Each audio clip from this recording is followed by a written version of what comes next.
Hello and welcome to News in Depth on TVP World with me, Ashim Kumar. Tonight we turn to the world of opera, where politics and culture collide. Ever since Russia's invasion of Ukraine, some of the world's greatest singers and conductors have been barred from Western stages. Yet audiences still long for their artistry. Should Russian stars like Olga Borodina or rising mezzo Aygul Akhmetshina be allowed back into the spotlight, or does their presence risk legitimizing Moscow? Well, to help us navigate this very delicate debate, we're joined by Karolina Shapland. She's culture editor at TVP World. Karolina, welcome. Great to have you here. Delighted to be here with you. Okay, so lay out the background for us. What's going on here? Well, all eyes really are on London. On the 7th, there will be a big Ukrainian protest against the return of Russian famous soprano, Olga Netrebko. Now, we need to understand this soprano is the most famous, we're talking a name that's a bit like Maria Callas of our century. And she's been largely absent from our stages for the last 2 years. And the question is why? It was first the Met that sort of barred her from performing, and now she seemed to be making a comeback. And the first big step is London, performing in Puccini's opera. That is her big role. And of course, the big discussion is, should she be there? Okay, I want to come to London in just a second, but before we do that, I'd like to go back to the Met. You say they were the first ones to bar her, and the general manager of the Met is Peter Gelb, I beg your pardon, and I think we have some sound bites of things Yes, we do. Yeah. So let's listen to that, and then I'll get your view on what's going on there. Well, for me, the yardstick, and I've been very consistent about this from the very first days of the invasion, when I severed all relationship between the Metropolitan Opera and any Putin-backed or official government-sanctioned artistic institution. For example, the Metropolitan Opera was in the midst of a cultural exchange co-production arrangement with the Bolshoi Opera in Moscow at the time of the invasion, and we immediately canceled it because cultural exchange, I felt, was very important up until the point when it was clear that Putin planned to annihilate Ukraine. Today, and since the beginning of the invasion, my policy at the Met has been to allow Russian artists to perform, providing they are not publicly aligned with Putin. I have not asked Russian artists to denounce Putin.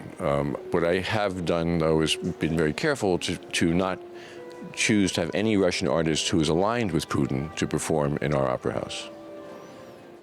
Well, he's saying here he has not asked any of his artists to denounce Putin. And he's letting some in?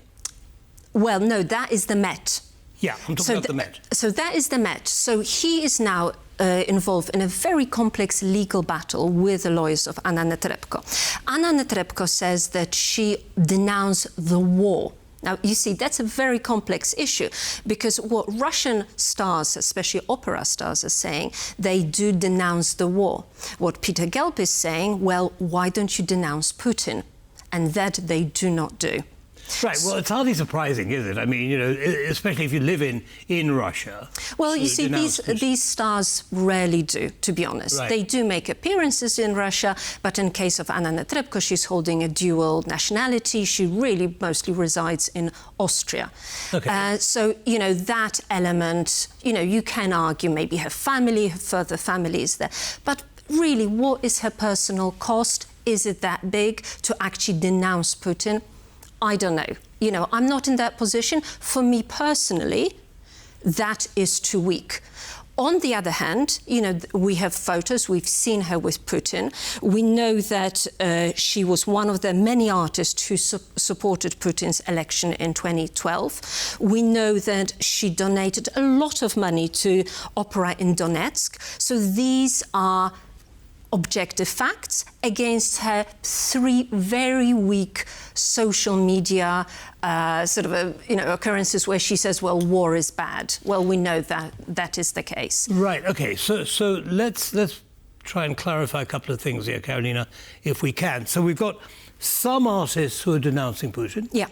Some, like this one, who isn't, even though she is a globally known diva and lives in Austria. She's not denouncing Putin, and she's actually involved with Putin, has been in the past.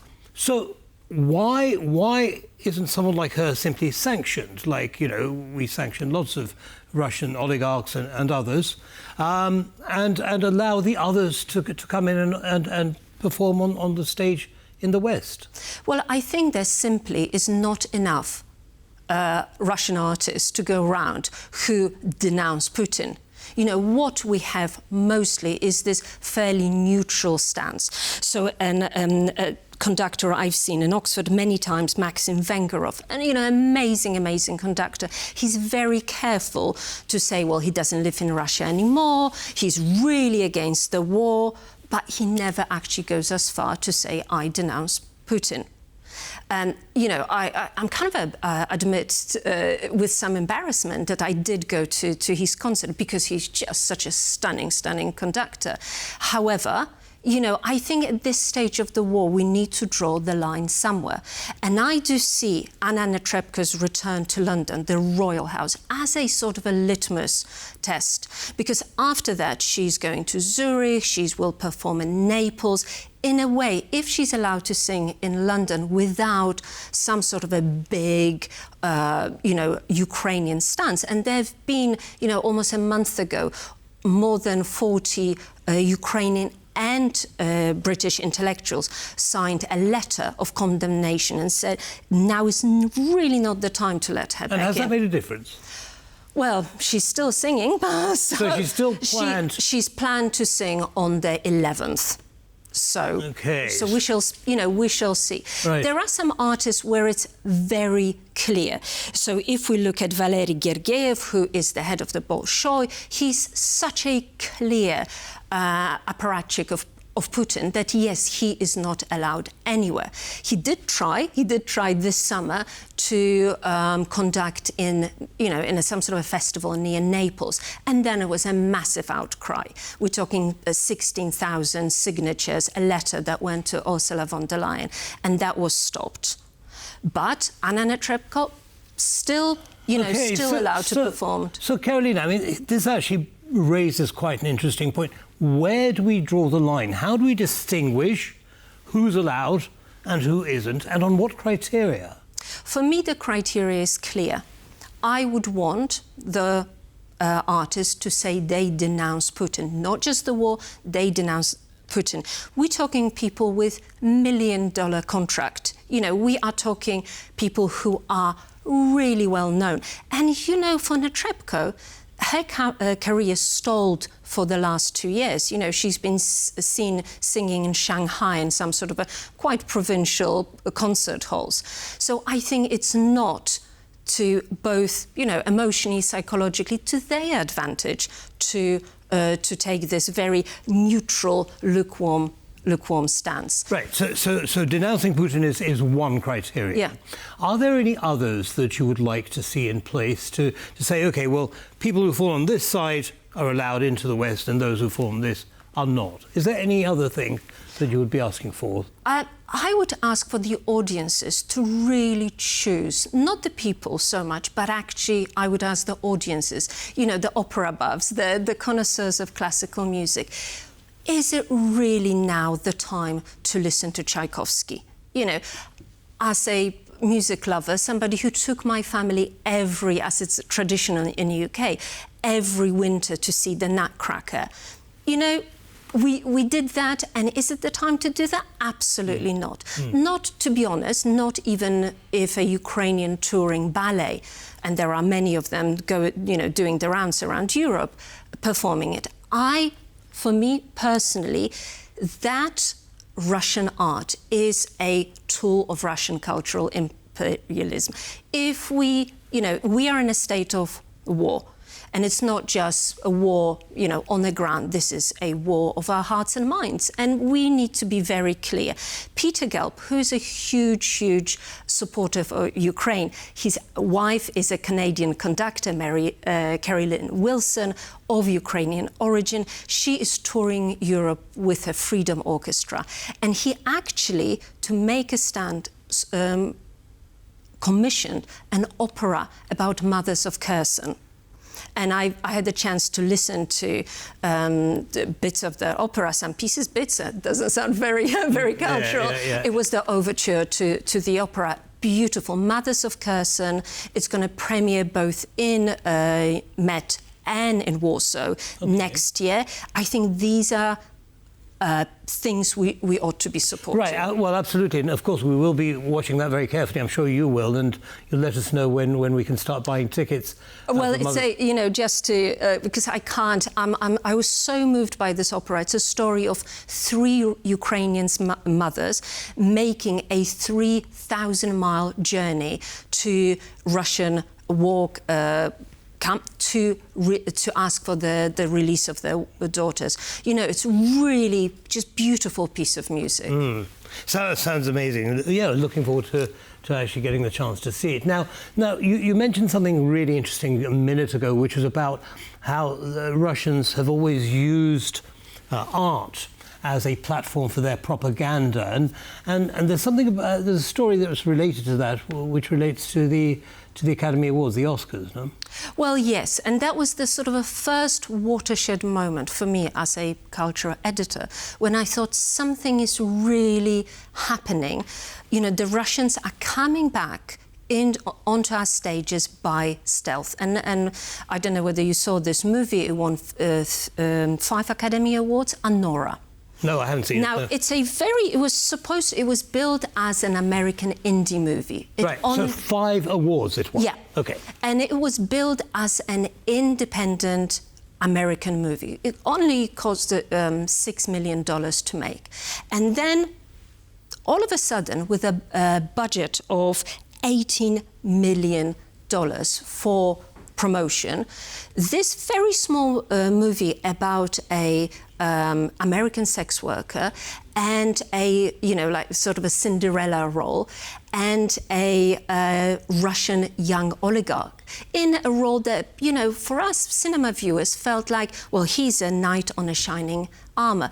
Nowhere in the movie was a question asked, what are these Russians doing in New York? Right, so the equating of Prince Charming to the son of an oligarch. Yeah, there is some sort of a narrative in our head. Right. We see a young, beautiful girl, a handsome young boy, and all of a sudden nobody was really asking these questions. Who are these young Russian actors? What are they doing? One of these actors actually is favorite of Putin. He took part of in one of those Russian movies that probably people who remember communism would kind of remember so well, a film about the designer of the AK machine gun, like it's a classic Kalashnikov. Russia is great, and look what we produce. So we've allowed these people to grace our red carpets, and that's clearly not the way it should be. Right. Well, is this the thin end of the wedge? In other words, can we expect to see more Russian influence in art seeping into the West? And is it almost a subliminal message, isn't it? Well, that is my thesis with Anora. And that's why I'll be watching whether Anna Netrebko will be allowed to sing Tosca. It is, if she does, if there are no protests, and we've been observing these protests linked to another war, in Gaza, and we know that has an impact. People stop, people think, people ask themselves questions. It raises the whole issue, doesn't it? People's minds. It really does. So now I'm not. Don't get me wrong, I'm not advocating anybody to chain themselves to, the Royal Opera House in London, but I think there needs to be a very clear protest. This is not all right. You know, she was supporting Putin. She did donate money. You know, there is that link. Until she severs that link, for me, she's a persona non grata. Right, OK, well, let's see what the Opera House and government's responses are to this. Clearly, Peter Gelb and you, of course, have made your positions very clear. But you know, I still feel it's a grey area. And one of the main reasons for that is that, you know, the music, the artistry, the talent is just at such an enormous level. I feel that we're depriving the public of all of those things. And so, you know, I might be an opera goer who says, well, you know, as long as she's not kind of really pro-Putin, well, but really, then again, then, you know, I don't care. I just want to see her perform. I just want to listen to the music. What would you say to someone like me? I would say the same opera by Puccini. Go and see our own Polish Aleksandra Kurzak. Fantastic voice, amazing diva personality. It will be the same, and it will not leave you with some sort of a moral hangover at the end of the night at the opera. Right, so the clean conscience. Absolutely, absolutely. Go and see that. And why not branch out further? You know, opera, yes, there is Puccini, there is Verdi, Mozart, but actually, if you look at our own national opera here in Warsaw, they are making, under the new leadership of Boris Kudliczka, they're making a conscious effort to expand their repertoire into writing new opera. And, you know, these are like, in 2 weeks from now, we will be able to see Warsaw, the most beautiful city in the world. I'm really looking forward to that. I remember we were talking about it earlier. Yes, well, yeah. It will be. Give us a flavour of what that's going to be about. Well, the idea is that we see a very nuanced story of people trying and making these decisions how to rebuild Warsaw. As we all know, 80% of Warsaw was destroyed. There was a group of architects who made these choices, what to keep, what to rebuild, what to leave, you know, just, you know, make room for new... Right, what to discard. What to discard. And, of course, that is against a political backdrop of the beginning of a, you know, communist terror, anti-Semitic, events of 1968. So very thorny, very nuanced idea. And the director of the whole show will be a woman, which, you know, fantastic. What a way to go. Well, I'm really excited about it. And, you know, I'm sure, you know, I hope you'll come back and tell our audience a little bit more about the opera. But so just remind us of the name, Warsaw, the most beautiful city in the world. What other name it could be? What other name, indeed, yes, well named. Well, yeah, we look forward to that very much. And we also look forward to seeing how this thorny issue of, you know, do we allow these artists into Western opera houses or not. And I suppose a similar argument would, in your mind, and correct me if I'm wrong, would apply to both theatre and cinema and everything else. Absolutely. And, you know, we have one does understand, knowing history, that it's a very tough stance to make. We have Ivan Vyrypayev, a young theatre director and a playwright who actually renounced his Russian citizenship. He's now in Warsaw. He's got his own sort of foundation called Teal House, really contributing. What's his name again? Ivan Vyrypayev. Okay. And the place to go is called the Teal House. Okay. So really good, you know, modern theatre. And he did renounce his Russian passport. Right. A dramatic gesture. So stepping out of politics altogether. Absolutely. You know, a dramatic gesture to renounce your nationality. But I think in times of wars, times as these, that's the way to do it. Yeah, make it very clear which side you stand on. Karolina Shapland, thank you so much for that. It was so much fun, and I look forward to doing this again very soon. Thank you. As always, thank you. And that brings us to the end of this episode of News in Depth. Don't go away, though. As always, lots more coming up. Goodbye.